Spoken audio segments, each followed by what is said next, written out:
So my phone rang Sunday morning, and it was my daughter who's in college, and she was in tears, and she said, "I'm worried about grandma." And she was worried about grandma because grandma goes to synagogue every Saturday.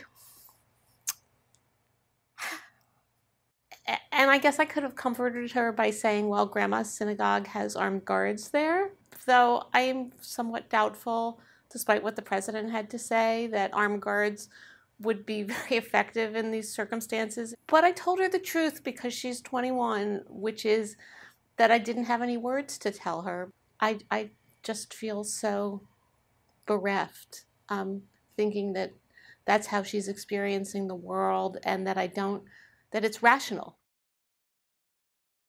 9/11 happened right before the Jewish high holidays. And back then I was sitting in synagogue with my family, looking kind of ghoulishly, thinking about the exits and thinking about what we would do if terrorists came in and what our escape route was. Then my fear was about external terrorists. But this is an American attacking American values, and to me that's a big piece of the tragedy here.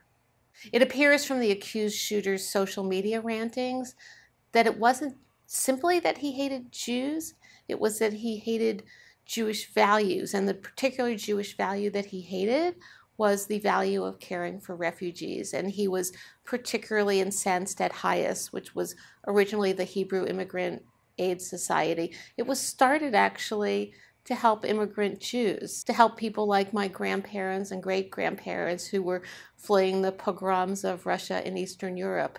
But because it embodies Jewish values, it's actually transformed itself in recent years into an organization that helps refugees not because they're Jews, the refugees, but it helps refugees because we're Jews.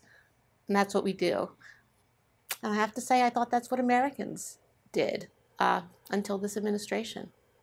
We know Americans are better than this. We know every decent American, which is most Americans.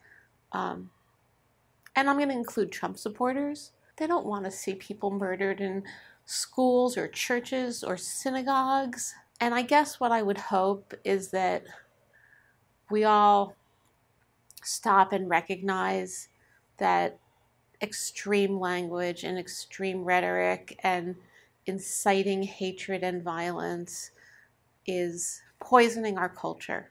It's poisoning our society. We have to find a way to stop it.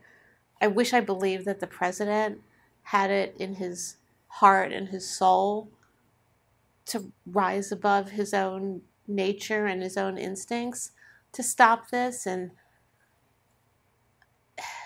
if 11 murdered Jewish Americans doesn't do it, I don't know what will, but I guess it's probably a good time to say you have to pray that something will.